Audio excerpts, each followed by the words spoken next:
Bonjour et bienvenue à tous sur ce live e-sans santé était sur le stand Software et Médical. Je suis très heureux de vous accueillir sur ce stand et particulièrement d'accueillir Olivier Klatz qui représente pour la DNS le programme du Ségur du numérique en santé, et Déborah Drey qui est notre responsable communication, je vais y arriver, du groupe Software Médical. Comme il y a beaucoup d'échos, c'est assez compliqué. Est-ce qu'on pourrait avoir suis désolé. un tout petit peu moins de réverbération? Voilà, merci beaucoup. Merci. Voilà, c'est beaucoup plus simple. Donc je recommence. Je suis très heureux et enchanté de tous vous accueillir aujourd'hui sur ce stand pour parler de l'avancée du Ségur du numérique en santé. Nous allons parler de la vague 1, des perspectives sur la vague 2. Nous allons parler de mon espace santé. Mais avant tout, je voudrais que Olivier Klatz se présente rapidement et peut-être mette en rappel, en lumière, l'objet, les perspectives du programme du Ségur du numérique. Olivier, si tu veux bien. Ok, bah écoute, merci Shirley. On va peut-être basculer sur la slide. Hop. Voilà, donc le Ségur du numérique en santé, c'est un programme historique par les investissements, 2 milliards d'euros qui sont consacrés au parcours de soins numérique. Alors qu'est-ce que ça veut dire? Ça veut dire qu'on souhaite que l'ensemble des documents du parcours de soins, la biologie, la radiologie, ce qui est généré à l'hôpital, les comptes rendus hospitaliers, de chirurgie, etc., la pharmacie, tous ces logiciels soient mis à jour pour alimenter mon espace santé. Alors en termes quantitatifs, ça fait aujourd'hui très peu de documents. On a une dizaine de millions de documents qui sont envoyés dans mon espace santé historiquement tous les ans. Et on vise environ 250 millions, qui représentent plus de 50% en fait des documents aujourd'hui. Donc 2 milliards pour avoir à faire évoluer les pratiques, les logiciels et viser cette majorité de documents du parcours de soins numérisés dans mon espace santé. Très bien, et cet espace numérique en santé, aujourd'hui c'est une réalité depuis le 1er février, fin janvier 2022. Il y a déjà des tendances qui ressortent sur, je ne sais pas, le nombre d'utilisations, le nombre de patients qui ont ouvert cet espace numérique. Alors, je ne connais pas les chiffres par cœur, que j'aurais dû réviser avant de venir. L'ordre de grandeur, c'est qu'on a 50% déjà des personnes qui historiquement utilisaient le DMP, donc une dizaine de millions de DMP qui ont été ouverts jusqu'à la fin de l'année dernière. Et on en a environ 5 millions aujourd'hui, à date, qui ont ouvert en plus leur espace santé et qui l'ont arrivé. Donc on est au début de la courbe, on va continuer la campagne de communication très forte auprès du grand public. Et ce qu'on espère surtout, notamment avec le Ségur, c'est d'arriver à créer la valeur, c'est-à-dire faire en sorte que ces documents soient utiles et donc utilisés par les patients et les professionnels. Donc il y a un problème de poule et d'œuf dans ce qu'on dit, évidemment, c'est d'arriver à faire que les gens s'en saisissent et on pense que pour que les gens s'en saisissent, il faut arriver à créer cette valeur. Très bien. Et par rapport aux établissements de santé, par rapport aux différents couloirs du Ségur du numérique en santé, où est-ce qu'on en est globalement sur les chiffres, le nombre d'établissements qui se sont lancés dans les différents programmes, que ce soit la fenêtre 1 en fonction des volets, etc. Est-ce qu'il y a quelques chiffres un petit peu à partager sur les différents couloirs du Ségur du numérique ou des perspectives? Oui, tout à fait. Alors ce que je vais faire, je vais commencer par parler des perspectives sur le côté éditeur. Donc du côté des éditeurs, on a à date plus de la moitié des éditeurs en nombre qui sont venus avec un dossier de preuve complet à l'ANS sur tous les couloirs confondus, pas que l'hôpital, donc hôpital compris. D'ailleurs, l'hôpital est un peu en avance. Donc on a plus de la moitié des éditeurs en nombre et en termes de marché, je pense qu'à date, on est à 70% du marché qui est à l'ANS avec un dossier de preuve complet, avec environ de la moitié de ces éditeurs qui sont déjà sortis, nous on appelle du tuyau, c'est-à-dire qui sont référencés, donc qui ont techniquement eu une vérification complète de leurs exigences techniques. On pense qu'à l'horizon donc de la clôture du dispositif de référencement, on aura au moins 80% et des éditeurs et du marché qui sera couvert. Donc un très très fort engagement. Je remercie Software et tous les autres éditeurs d'ailleurs du salon là, qui se sont engagés dans le Ségur numérique parce qu'on est vraiment aujourd'hui assez satisfait de cette première étape. Maintenant, tu l'as dit, l'enjeu derrière, ce n'est pas que les éditeurs, c'est le déploiement sur le terrain. Et donc là, en fait, on a des dispositifs qui ciblent particulièrement d'un côté l'hôpital, donc on appelle ça le programme SUN-ES, et on a aussi d'autres programmes pour les libéraux. Sur la partie hospitalière, donc le programme SUN-ES, on a une première fenêtre de financement qui va jusqu'à la fin de juin cette année, mais dont la clôture a été réalisée en fin d'année dernière. Et là, on avait déjà plus de la moitié des établissements, nous on appelle ça en finesse PMSI, mais en gros ça représente la moitié de l'activité hospitalière qui s'était engagée dans la première fenêtre de financement. Donc une fenêtre qui vient financer les établissements de santé à hauteur de leur engagement en termes d'usage. C'est-à-dire encore une fois, le but de guerre, c'est d'alimenter mon espace santé. On a une deuxième fenêtre là qui a été relevée il y a 3 semaines. Je ne me rappelle plus des chiffres précisément, mais je crois qu'on est à 1 millier d'établissements qui représentent en gros encore plus de la moitié de ceux qui manquaient. Donc on a un très fort engagement aujourd'hui des établissements de santé dans le Ségur pour atteindre ces cibles d'usage. Donc un gros engagement et des éditeurs et des établissements de santé. On sait que ça mobilise beaucoup les équipes.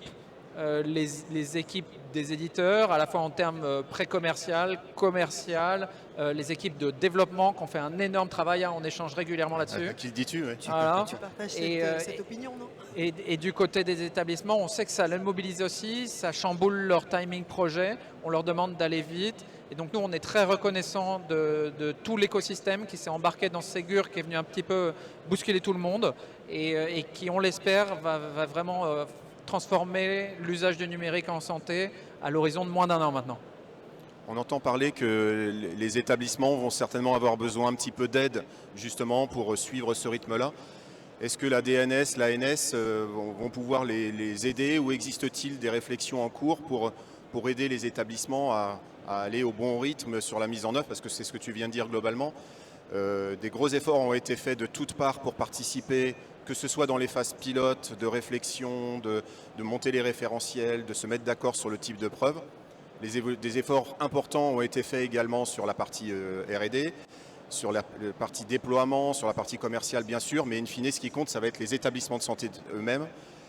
Et voilà, par rapport à leur roadmap, par rapport à leurs priorités opérationnelles terrain, pour certains établissements qui sont dans le public, qui sont déjà en train de mettre en place leur politique de GHT, de convergence des systèmes d'information,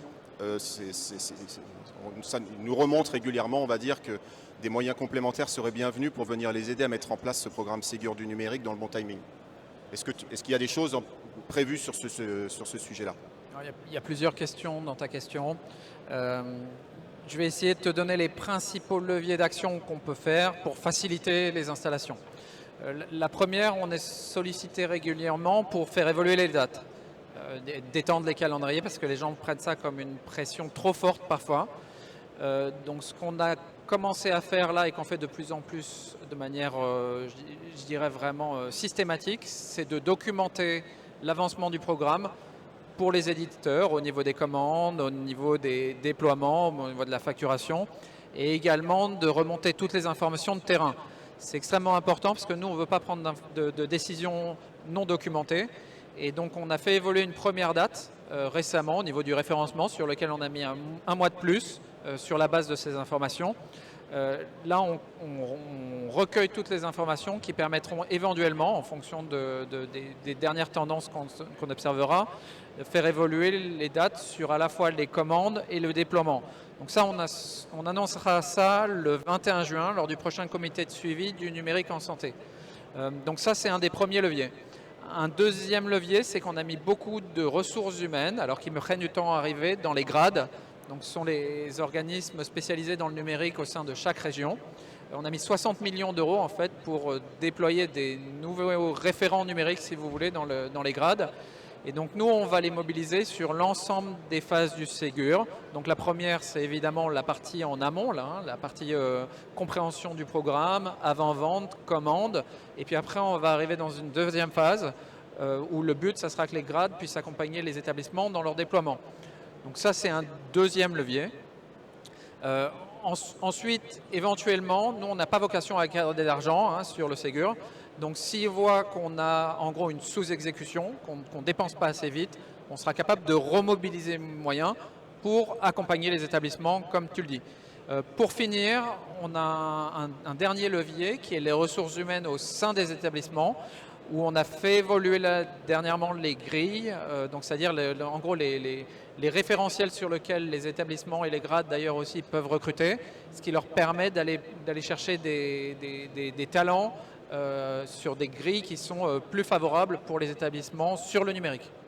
Là, tu parlais à la fois des établissements publics et privés ou particulièrement publics Alors, je ne suis pas un expert, je pense que les privés n'ont pas nécessairement de grille de salaire, donc ils les choisissent eux-mêmes. D'accord. Alors que dans la fonction publique hospitalière, du coup, ils sont contraints par les grilles in fine publiques. Ok. Concernant le financement, justement, on sait qu'une partie des financements Ségur provient du plan de relance européen. Est-ce qu'il y a vocation à étendre ce plan de financement à l'échelle européenne ?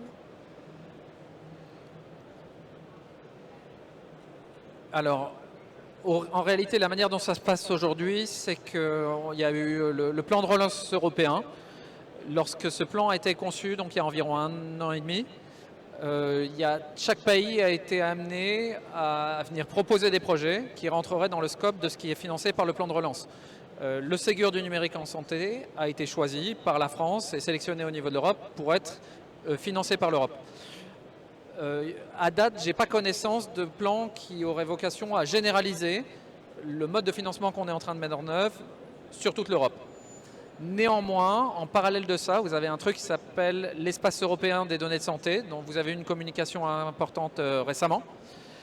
Et donc ça, ce qu'on est en train de voir, c'est qu'à la fois chacune des roadmaps de chacun des pays européens et la stratégie européenne est en train de s'aligner d'un point de vue réglementaire dans un premier temps, c'est-à-dire s'aligner sur des référentiels en commun, sur des standards d'interopérabilité en commun, sur des données du parcours de soins échangées.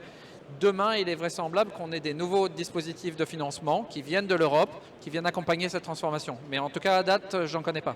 In fine, ça veut dire qu'un patient qui irait se faire soigner dans un pays européen aurait la même prise en charge qu'en France? Est-ce que c'est ça que ça signifie? Oui, c'est ça le but. C'est déjà partiellement une réalité. Il y a déjà des dispositifs numériques de partage qui sont mis en œuvre aujourd'hui, pas encore très utilisés parce qu'on manque de standards d'interop derrière, mais il y a des plateformes européennes qui permettent de faire cette coordination des soins à l'échelle européenne. Mais le gros enjeu derrière, ce n'est pas qu'un enjeu technique, c'est un enjeu d'usage et de déploiement. C'est-à-dire nous, on avait des normes d'interop qui existaient depuis 10 ans. Mais en fait, elles n'étaient pas utilisées, elles n'étaient pas déployées. Et le Ségur, c'est surtout ça aussi. C'est faire qu'en réalité, elles sont utilisées, elles sont déployées. Non seulement elles sont déployées, mais les établissements, les professionnels de santé les utilisent. Donc ça veut dire mettre des financements pour accompagner la transformation chez les établissements, chez les professionnels de santé. Et mettre en parallèle, je finis avec ça, en cohérence le contexte réglementaire. Et donc c'est ce qu'on a fait très récemment, vous l'avez peut-être vu. Le ministère a pris un arrêté en application, alors pour les experts du droit, c'est le L1111-15 du Code de la santé publique, qui définit en fait le parcours de soins numériques qui entre en vigueur en 2 étapes. Une première qui est à la fin de l'année, avec les comptes rendus de bio, les comptes rendus de radio et les prescriptions médicamenteuses.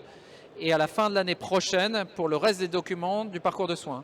Donc ça, vous pouvez aller voir. Il y a eu pas mal de communication déjà dans le domaine de la santé. Ça devient une obligation réglementaire de partager ces documents avec le patient et avec le professionnel correspondant.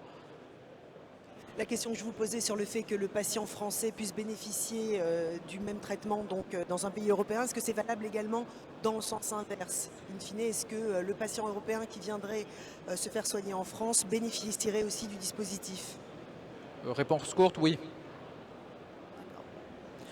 Ok, par rapport à ce que tu viens de dire, par rapport à la date où les choses deviennent obligatoires, est-ce que c'est quelque chose qu'on peut généraliser globalement en se disant qu'un an après la mise en application par rapport aux fenêtres du Ségur, les choses deviennent obligatoires pour les établissements? Oui, exactement. Tu as bien lu l'arrêté, c'est la logique dans laquelle on l'a construite. Ouais. C'est-à-dire qu'on s'est dit, on a annoncé qu'il allait y avoir, en caricaturant, carotte et bâton.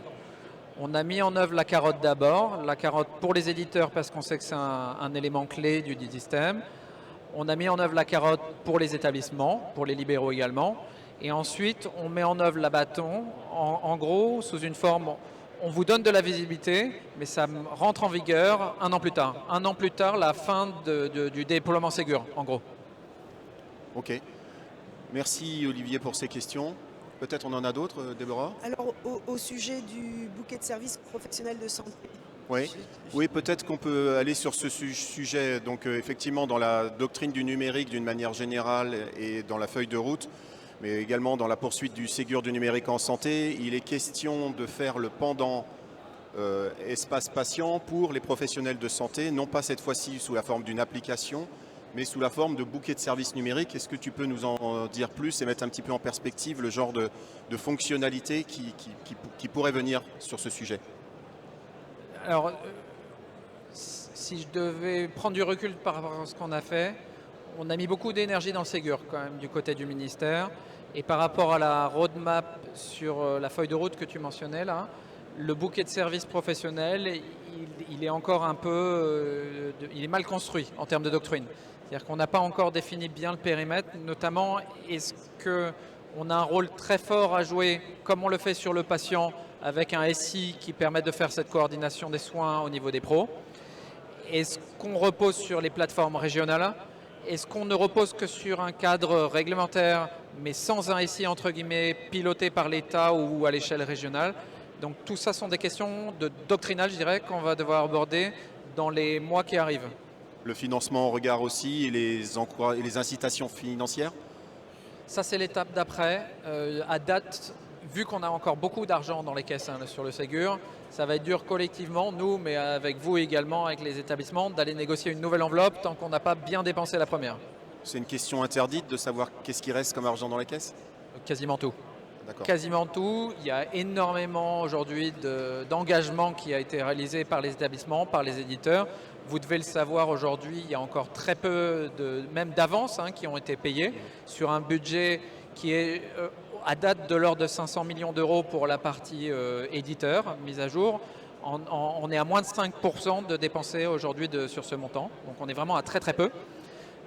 Et sur la partie établissement, c'est pareil, on a payé les avances sur la fenêtre 1, mais qui ne représente pas beaucoup. On doit être à, je fais un calcul de tête, moins de 15% du financement sur l'hôpital.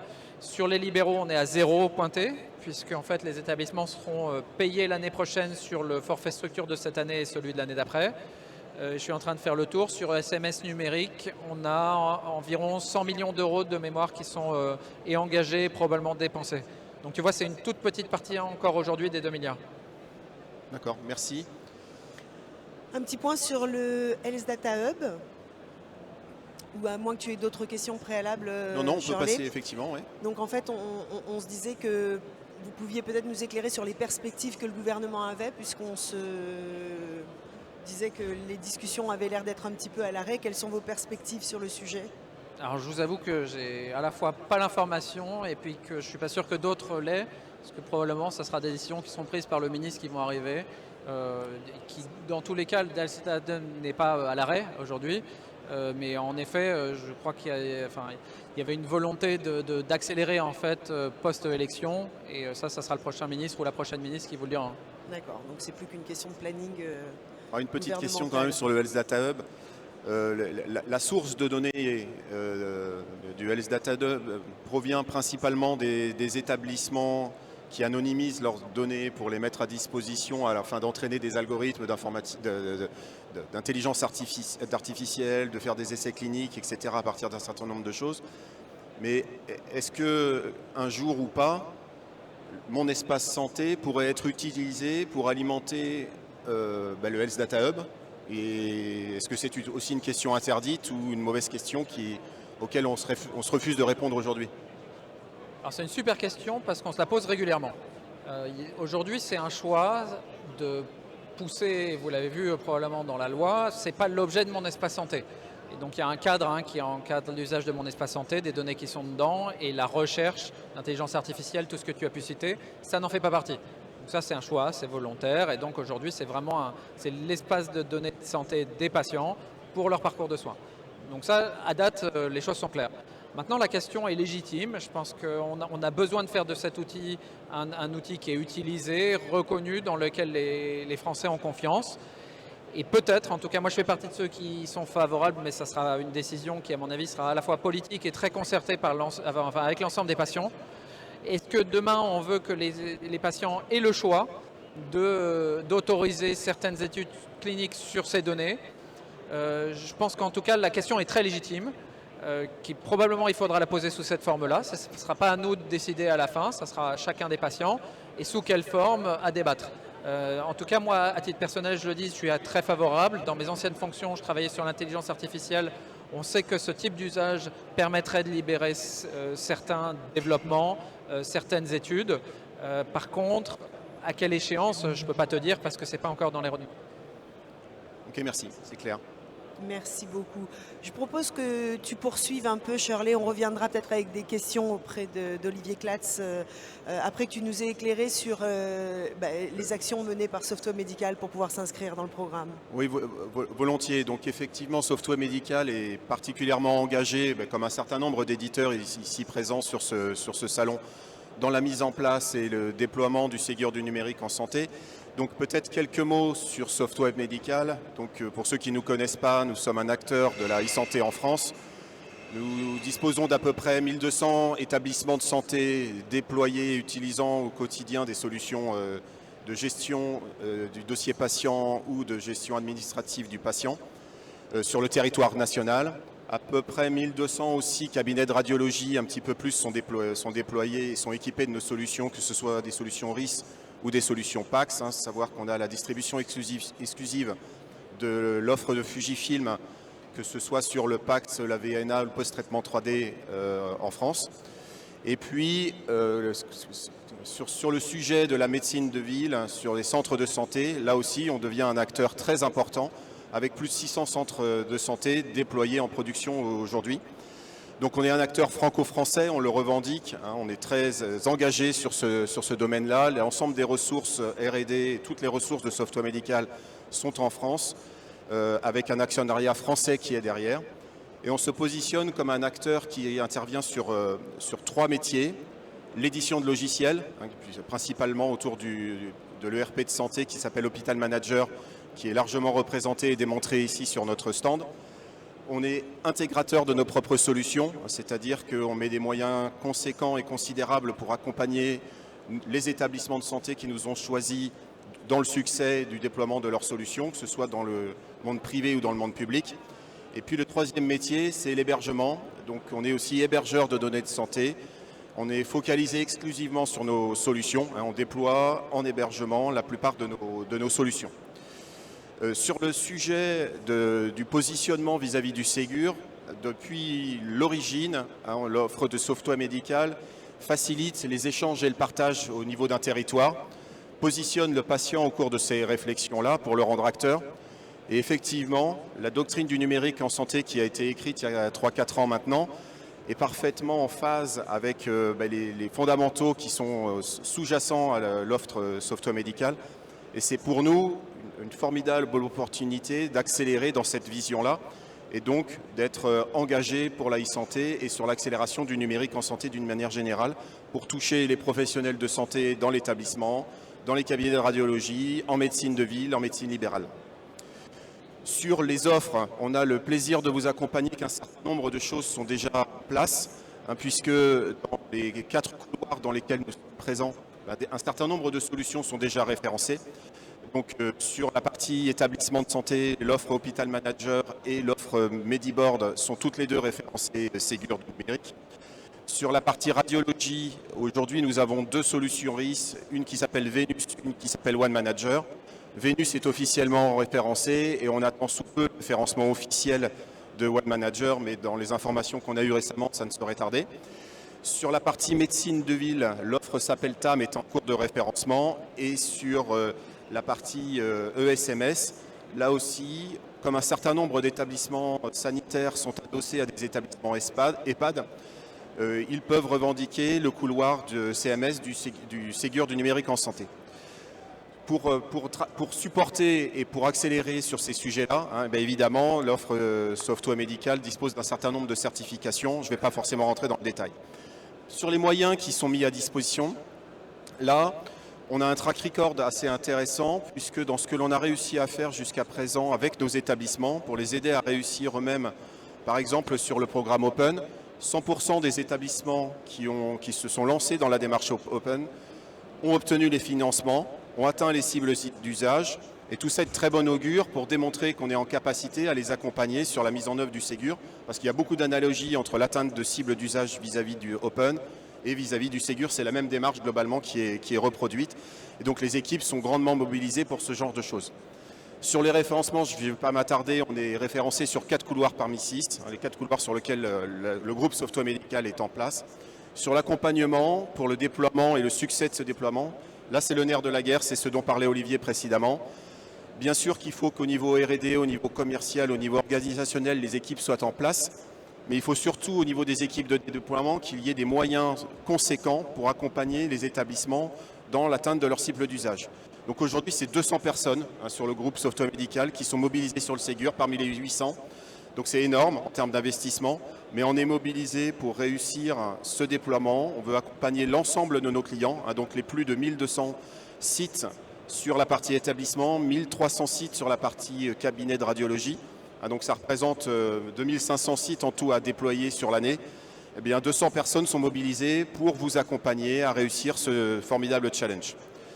Sur l'aspect engagement, je pense que là c'est pareil. On a un certain nombre de choses sur lesquelles on a pu participer, que ce soit dans la phase phase pilote. On a mené plus de 35 ou 36 ateliers de travail avec l'ANS, avec la DNS. On participe à de nombreux ateliers pour qu'évidemment les choses qui sont mises en perspective soient réalisables sur le terrain. Et puis enfin, sur l'aspect alignement, par rapport à ce que disait Olivier précédemment, dans la fenêtre de financement qui a eu lieu, on a plus de 50% des établissements qui sont en fait des clients de Software Medical et qui disposent du DPI Hospital Manager. Et donc c'est une représentation très forte que l'on a sur cet aspect-là. Et donc on est parfaitement aligné avec la doctrine du numérique en santé, le Ségur, et les moyens en face que l'on est en train de mettre vont permettre aux établissements de réussir ce formidable déploiement. Et je finirai juste sur un aspect. Tout ce qui est mis en place contribue à augmenter la fluidité et les échanges et le partage entre les professionnels de santé en mettant le patient bien sûr au cœur de ces réflexions-là. Mais in fine, ça va aussi aider les établissements à monter en maturité leur système d'information, que ce soit au travers d'un nouveau référentiel qui est en train d'arriver qui s'appelle Mathurin H, sur lequel il y a eu des témoignages ce matin. Et puis on est fiers aussi de s'inscrire au sein du programme IMSS pour accompagner principalement 2 établissements de santé en France, on va dire en France, même si ce n'est pas tout à fait que la France, avec l'hôpital Princesse Grace de Monaco et puis le GHICL qu'on est en train d'accompagner pour atteindre les niveaux 6 et 7 de IMSS. Mais les fondamentaux posés par la doctrine du numérique, par le Ségur du numérique, permettent aux établissements de se lancer dans cette démarche-là. Les établissements qui nous accompagnent en sont fiers et on est particulièrement fiers de les accompagner dans cette direction.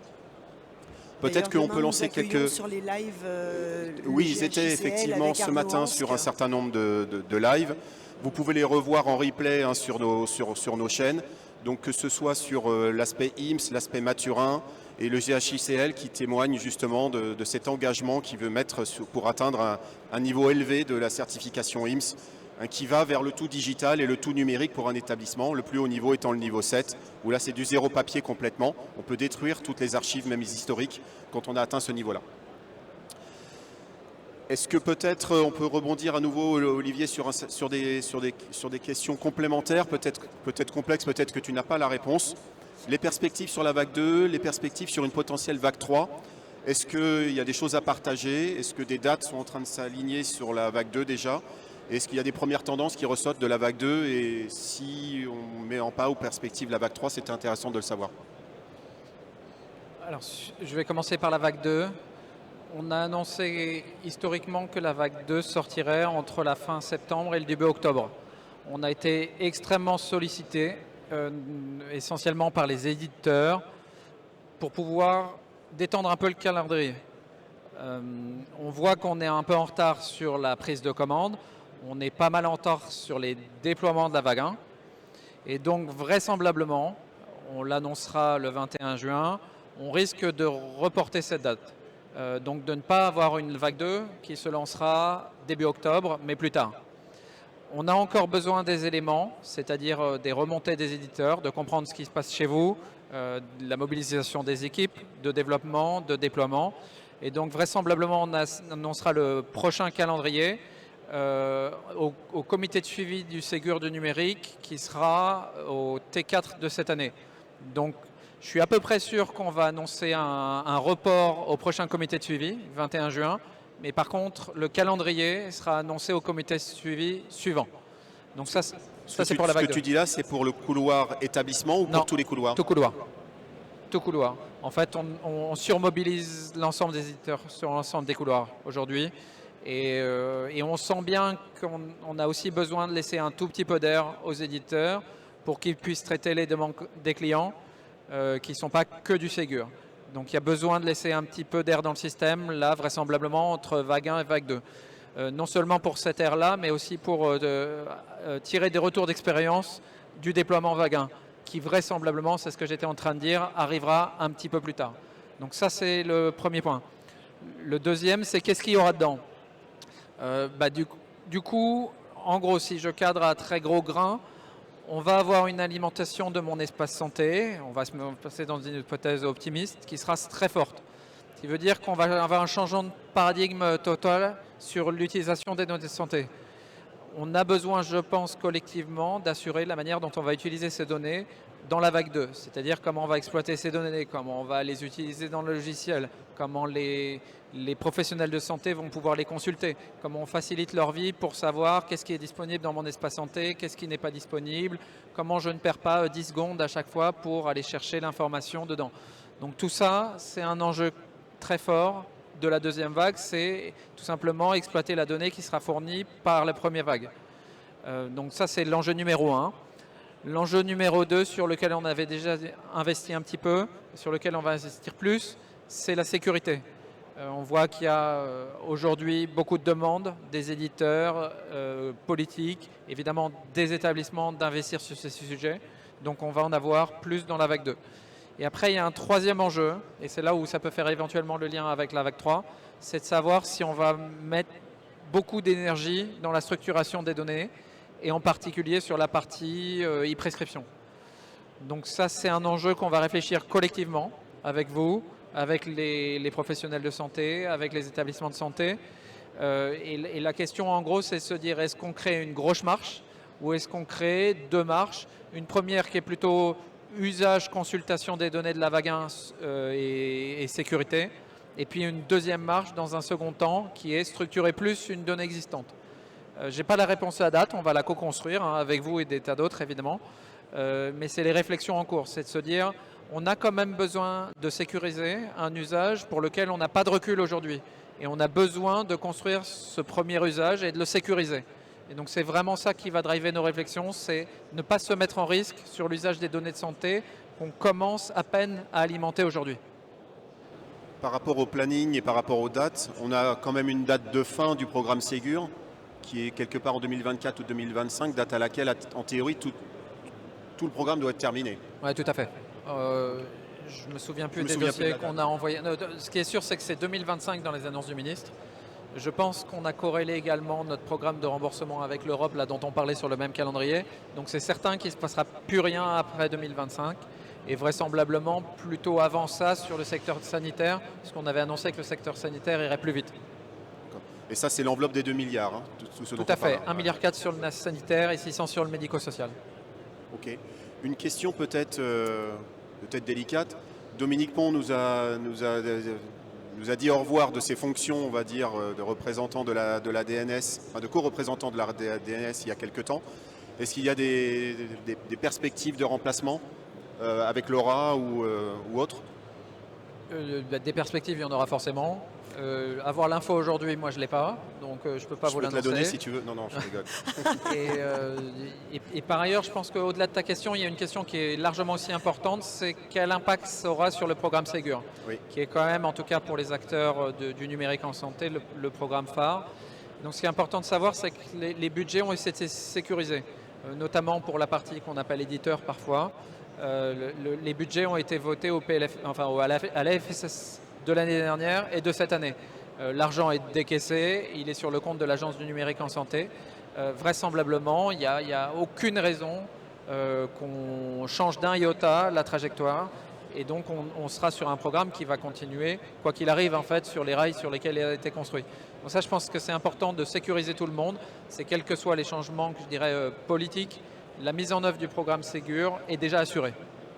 C'est une bonne nouvelle vu les investissements de toutes parts qui ont été faits. Et quand on voit les chiffres que je présentais tout à l'heure, où il y a plus de 200 personnes qui sont mobilisées pour réussir le Ségur, c'est plutôt rassurant d'entendre ce que tu viens de dire, c'est clair. On arrive presque au terme du live. Je crois, Shirley, que tu voulais quand même poser une petite question concernant les outils, les indicateurs pour les établissements de santé, pour pouvoir évaluer au long terme les avantages, les intérêts de... Est-ce que effectivement les établissements de santé vont avoir un certain nombre d'outils pour se benchmarker, savoir où est-ce qu'ils se situent par rapport soit aux autres ou soit par rapport aux cibles d'usage? Ou est-ce que c'est aux éditeurs de fournir ce genre d'outils-là pour qu'ils puissent démontrer qu'ils ont atteint les cibles d'usage d'une manière générale? Alors de mémoire, dans les dossiers de spécification qu'on appelle DSR, donc ceux qui permettent de se faire référencer, ceux qui décrivent les exigences techniques, il y a un devoir de fournir des outils à vos clients pour qu'ils puissent se benchmarker. Nous, par contre, ce qu'on pense, c'est que c'est une source de dynamique collective que de communiquer sur ces réussites des établissements et de publier du coup la liste des établissements et leur atteinte des cibles. Donc on le fera vraisemblablement et pour les établissements et on pense que c'est aussi stimulant un petit peu pour les éditeurs et on va certainement se fournir aussi les informations pour les éditeurs. Donc être capable de dire les clients de ces éditeurs ont atteint les cibles à tel pourcent, tel pourcent, tel pourcent. Donc ça, je ne peux pas vous donner les dates parce que ce n'est pas la préoccupation là de la semaine, mais on va essayer de le faire dans les mois qui arrivent. Très bien. Et vis-à-vis de la mise en place de toutes ces étapes-là, qu'est-ce qui est prévu quand tu dis dans les semaines qui viennent, il va y avoir des nouvelles choses qui vont se mettre en place ou qui vont bouleverser un petit peu les plannings ou non, là on est dans un rythme clair où on sait que voilà, il faut attendre la nomination du ministre et puis après les choses vont dérouler. Ou est-ce qu'on est un peu dans un temps mort en train d'attendre l'arrivée du nouveau ministre de la Santé? Alors nous, on ne s'ennuie pas du tout, hein. Il n'y a pas de sujet. Si vous voulez venir nous aider, d'ailleurs, on a besoin de personnes qui viennent contribuer au Ségur. En vrai, je ne pense pas que le ministre de la Santé soit son premier sujet quand il sera nommé, donc il ne faut pas compter sur un gros bouleversement. Par ailleurs, comme je disais, on est déjà sur des rails, donc nous, on sait quoi faire le mois prochain, le suivant et jusqu'à l'année prochaine. Donc il n'y a pas de sujet. Néanmoins, là, au jour le jour, les sujets qui nous occupent aujourd'hui, c'est qu'on a publié des dispositifs qui ont parfois certaines zones de flou. Des précisions nous sont demandées par les établissements, par les éditeurs. On travaille à sécuriser un certain nombre de bugs dans le système, c'est comme ça qu'on les appelle, des erreurs d'arrondi qui ont parfois causé des rejets, vous avez connu ça. Donc aujourd'hui, on est surtout on est en train d'essayer de corriger, de mettre en qualité le dispositif. Il faut savoir que derrière, on attend plusieurs centaines de milliers de dossiers traités et de financements réalisés par l'État. Donc c'est des machines très grosses derrière et le moindre bug, même si vous avez 5% d'erreur sur 200 000 dossiers, c'est insurmontable. Donc du coup, on est en train de mettre en qualité en ce moment tout le dispositif pour avoir le moins d'erreurs possible. Et on sait qu'on en a. Il y a le dispositif, il n'est pas résilient à un certain nombre de problèmes. Vous signez avec 2 établissements qui fusionnent derrière. Vous avez un PS qui part à la retraite au milieu. Vous avez des sociétés qui fusionnent, ça arrive des fois, donc elles passent des commandes avant de fusionner. Comment ça se passe si elles livrent après? Tout ça, c'est des cas qu'il faut qu'on traite parce que ça peut causer des grains de sable dans le système. Donc ça, c'est ce qui va nous occuper fortement dans les 2-3 mois qui arrivent. Je trouve assez pertinent cette démarche d'amélioration continue où on corrige les choses au fur et à mesure, c'est très très bien. Justement, tout à l'heure, tu disais entre la fenêtre 1, la vague 1 et la vague 2, il va y avoir un temps pour apprendre et faire un retour d'expérience. Est-ce que tu as déjà des perspectives sur le mode de travail qu'on va mettre en place pour partager ce retour d'expérience? Est-ce que ce sera entre les industriels? Est-ce que ce sera avec les établissements? Est-ce qu'il y a déjà des réflexions en cours? Je t'avoue que j'y ai pas encore pensé. On a beaucoup fait là dans la construction jusqu'à maintenant avec de nombreux ateliers hein, où, comme tu disais, vous avez participé. Il y a déjà des industriels ou des fédérations d'industriels qui nous ont proposé certains formats. Nous, on est très preneurs. Hein. Là, on est un peu dans le jus en ce moment, justement, pour corriger tous ces, on appelle ça des bugs du système. Donc, n'hésitez pas à nous faire des propositions là sur les retours, sur ce qui marche, sur ce qui ne marche pas, sur ce qu'il faudrait améliorer. On sait qu'il y a des rédactions qu'on a faites qui ne sont pas terribles, qu'on va peut-être reprendre en vague 2 en les améliorant. Donc, n'hésitez pas à nous faire tous les retours. Je pense qu'on a encore pas mal d'expérience à apprendre là dans les semaines et les mois qui arrivent de déploiement, qui vont surtout nous permettre de construire cette deuxième vague. Et l'outil convergence dans lequel qu'on utilise pour remplir un certain nombre de référentiels et le positionnement par rapport à ce référentiel, c'est aussi quelque chose sur lequel on va continuer à capitaliser? A priori, oui, c'est ça le but. Ok. Bien, merci. Merci beaucoup Olivier Clatz, merci Shirley. Alors on arrive au terme de ce live, c'est le dernier de la journée aussi, live e-santé de Software Médical sur notre stand. Je rappelle quand même, parce que le contenu était quand même particulièrement intéressant et vous étiez accompagné d'une présentation que vous aviez savamment préparée, qu'elle sera téléchargeable sur l'ensemble des canaux digitaux du groupe Software Médical, sur le compte LinkedIn, sur la chaîne YouTube, sur le site internet de Software Médical. La présentation que vous aviez faite pour nous parler du sujet est particulièrement étoffée, détaillée et j'encourage tous nos visiteurs et toutes les personnes qui nous ont suivis en live à télécharger cette présentation pour en savoir davantage. Merci beaucoup. On a une autre session de live qui se poursuit demain, donc sur l'ensemble des réseaux que je viens de vous citer et également ici en public, en direct. Vous avez attiré les foules, on était très écoutés. Merci à tous et merci Olivier Clatz pour cette intervention. Olivier.